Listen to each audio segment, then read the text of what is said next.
Hi there, welcome to my studio or my YouTube channel. I'm Diane Evans from Stampin' with Diane, and I'm an independent Canadian Stampin' Up Demonstrator. If this is your first time stopping by my YouTube channel, welcome, and do make sure that you do subscribe to my YouTube channel so that you do get notified every time I upload a new video.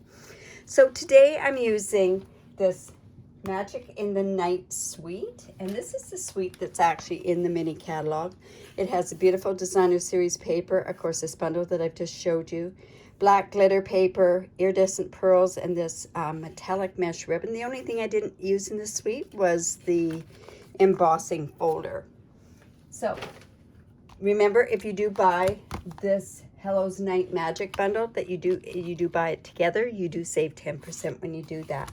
Now I also paired it up with the ornate frames with this particular project that I'm doing today because I just thought that it really corresponded really well. So let's get started on there. So this is the treat box that we're going to make. I had actually gotten this template from a demonstrator quite a few years ago. And I had changed up the sizes, and you know what, for the life of me, I cannot remember who that demonstrator is, and I apologize. But like I say, I did get the template from her.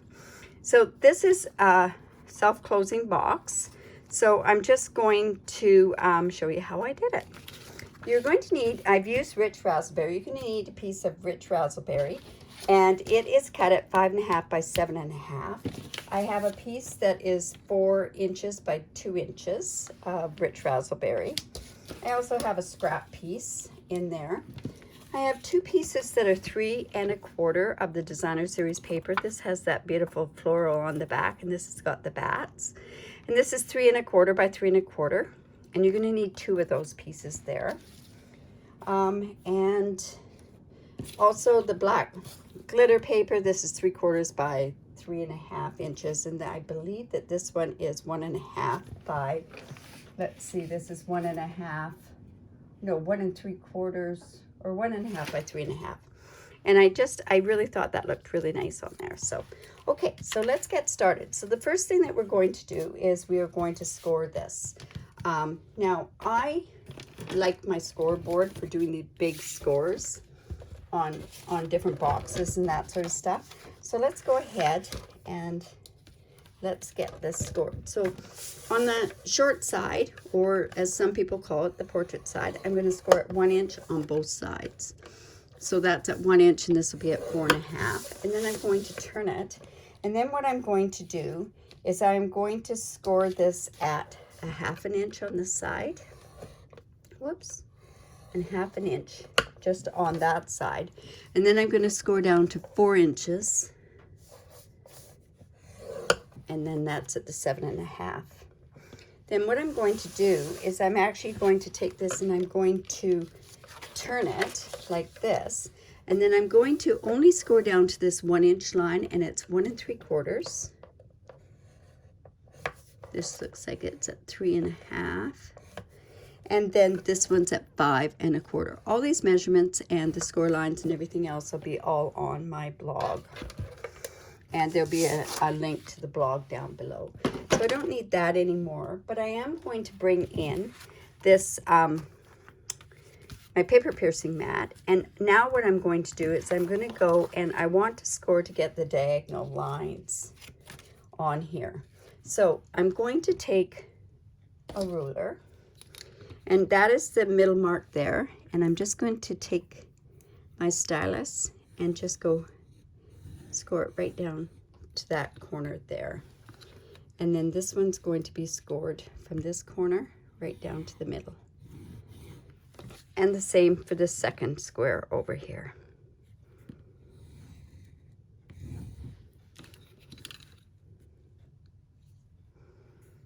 Just like that. And then what we want to do is we want to bring in our bone folder, because we want to make sure that we've really scored on those lines. We've got really nice, crisp fold lines on there. And in the middle here, And then on these diagonal lines, you also want to make sure that you go in and just score between those two there. Score there as well.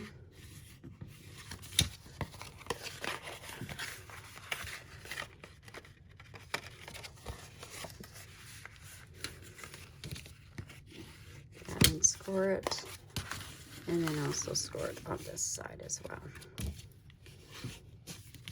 Now, I'm going to bring in my paper snips, and I probably should have done this before, is I'm just going to actually take these two pieces out. Because we don't need those at all. And another thing we're going to do is we're going to cut up to this 1-inch line.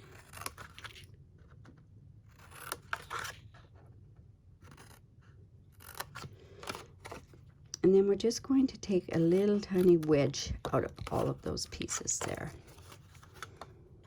Not a big one. I found on the first one I did, I had it too big of wedge lines. Actually, you could probably get away with just doing it on the one side. So let's try that. And if it's not quite right, we'll make sure that we go in and trim that off a little bit more.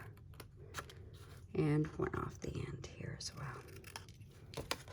Okay, now we've got that part done, and now what we want to do is we want to, this will be the front, so I want to put the tear and tape down on this side here. I am going to actually, let's see, I wonder if I want to do it this way.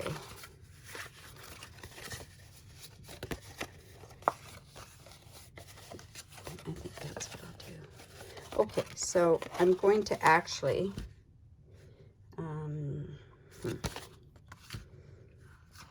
yes, I'm going to put the tear and tape right down on,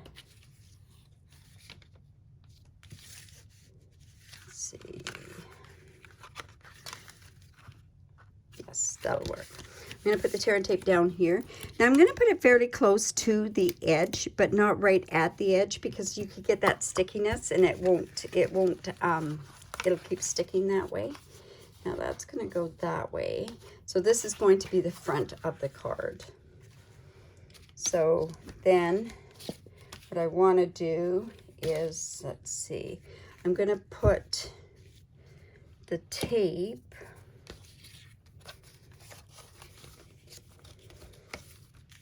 on this side here. So I'm just going to put some tape there and on this side. I might even do up a template for this to go onto my blog piece there. So let's put that in there. So I can take that off. I'm just going to bring my Take Your Pick tool and bring that in. You know what? I probably should have put the Designer Series paper on it first, but I think we should be okay this way.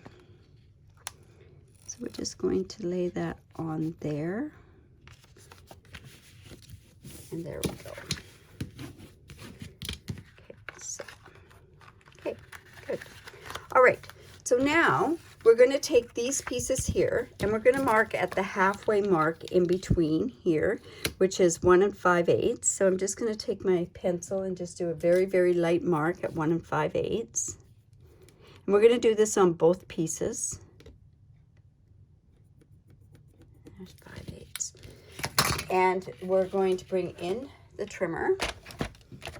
And we're just going to mark from here to that end. This is the upway. And we're going to double check. This is the upway, so we want to make sure that our bats are upright. There. And we're going to put it right in there. There we go. And I've already gone ahead and cut out the second piece there. All right.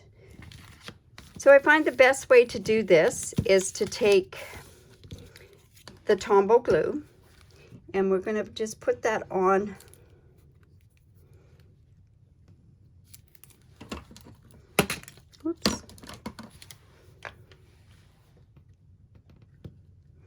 And we're going to put the glue on all 3 pieces. And then I'm going to put it onto the card front, and hopefully I have enough wiggle room to change it if I need to change how it looks. So this is just going to go in here. And this gives you a bit of a border. This piece is going to go here.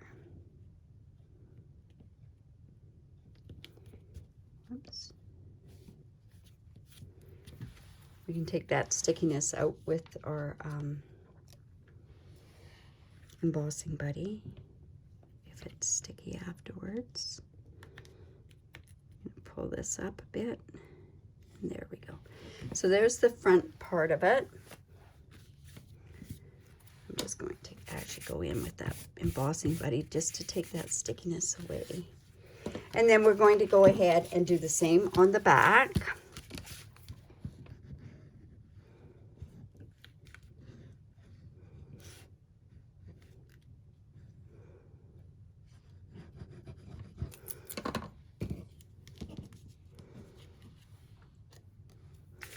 Love this Tombow glue, but let me tell you, it doesn't like me in my fingers, that's for sure.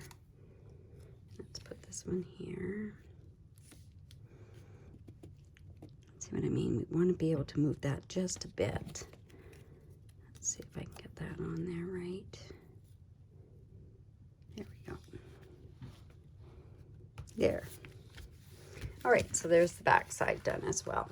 All right, so what's going to happen when we go to put this in, like this, that's what's going to create the thing like there. So I think I put the tape on the wrong side. Okay, trying to figure out which is the front and which is the back. Okay, this is the front. Okay. So I do have, I changed it up from the last one. I'm actually going to use this ornate frame there. So let's go ahead and get some stamping done. So I've used the bats out of the stamp set. So I'm just going to go ahead and use my anti-static tool. And I'm just going to use some Versamark, and I am going to do this in silver embossing powder. Whoops. Let's just get that on there. And we're going to do Happy Halloween as well on the spare piece here.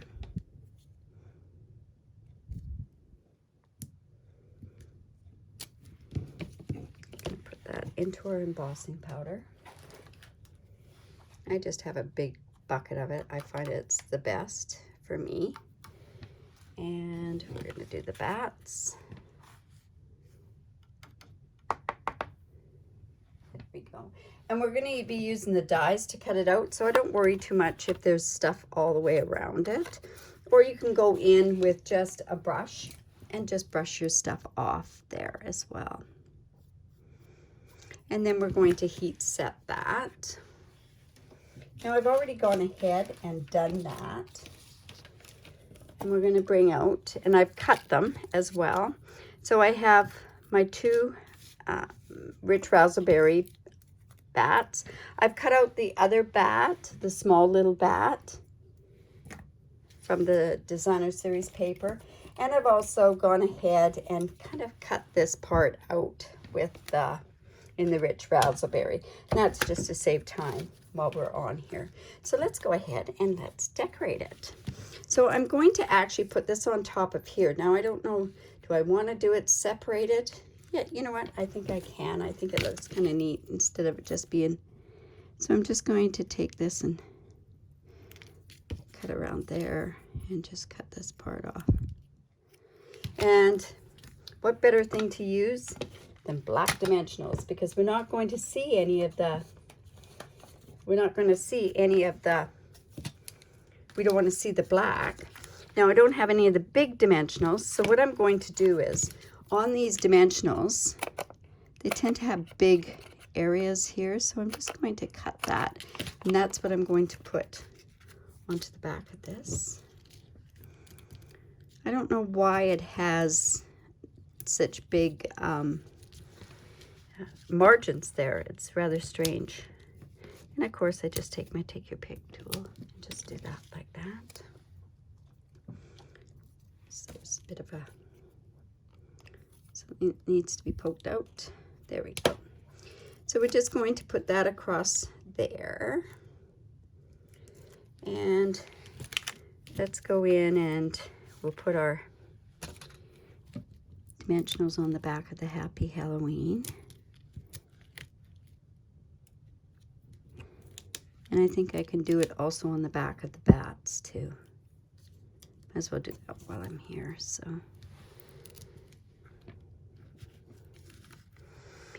you know, I think these are quite easy to mass produce. I know it looks like it's a little bit more involved, but it really is quite simple to mass produce. I think I made 25 very, very quickly the year that I had done them originally.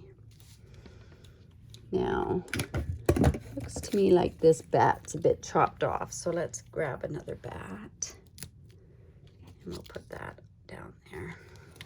And this, these bats were cut directly right from the Designer Series paper. All right, so we want to put a bat, say, up here. But let's bring in that really neat mesh ribbon. So I'm just going to take some of the mesh ribbon. I'm just going to tie it in a knot. Very short. And tie the knot tight. Most people make the mistake of not tying ribbon tight. And by doing that, you're setting yourself up for that ribbon to come apart. So I'm going to put that down there so that it is kind of behind that bat. I'm bringing in my glue dots.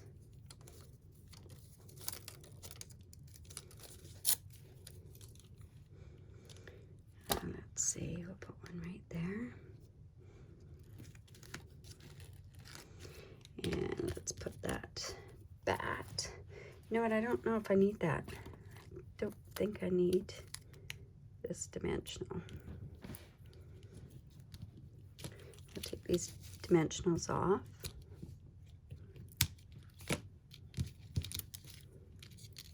Let's put that up there. I want to make sure that I've got that good and spread out. Such pretty stuff that kind of looks webby. Be probably more appropriate to spider webs, actually. All right, so let's put this guy up here, and we'll put, oh, where my other bat went. Oh, there's my bat. I think we can put this one right about there, and then let's put this Happy Halloween.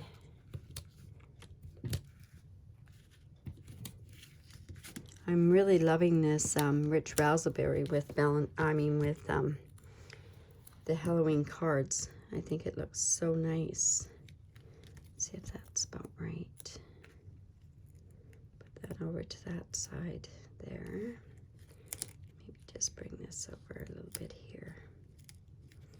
You know, I could always move that bat up a little bit. And I think that's what I'm going to do. I'm going to put another dimensional on there up at the top.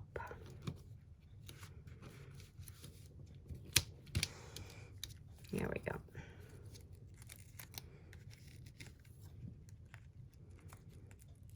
There we go. All right, now what we can do is use these iridescent pearls, and these are just so, they change color in all the different lights. So, oh, I didn't even take that off. Okay, let's go put that, take that off there. And let's put an iridescent pearl there. Let's put one up at the top of this guy and one on the other one, because you gotta have bling, right? And then let's go ahead and close this box up. So just take the tape off.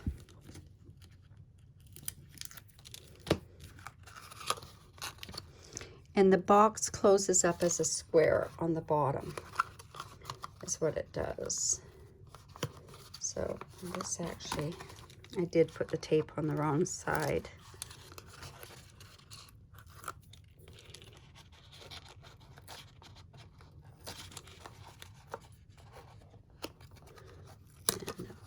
Right there. And I think I'm going to have to put a glue dot down there to hold it together. And that's how you could have actually put the whole box together down at the bottom, is by glue dots. And let me put one more glue dot on there. I don't use my glue dots enough. There we go. All right, so there we have that particular treat box. And see, it just opens up like that. I'm going to actually put a bunch of different candy in there. Let's see, and I've got some more different Halloween candy for the kids, and I'll send these away for them. And then they've got a little bit of a treat, because who knows what their Halloween's going to be like, right? So there is my Halloween treat box, and I hope you enjoyed that.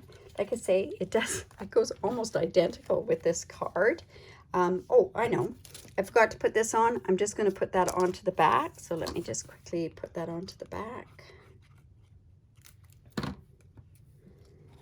Just to finish off the back. There we go. All right. So there we have it. So I hope you enjoyed that. Leave a comment below. Subscribe to my YouTube channel. And if you do live in Canada, I'd love to be your demonstrator. I do have rewards. I have special rewards for online orders. This is the host code. Check it out. Check out the online bonus on my blog. It's amazing. I give away free stuff, and it's very, very exciting if you don't mind purchasing online. So there you go. Have a great day. Bye for now.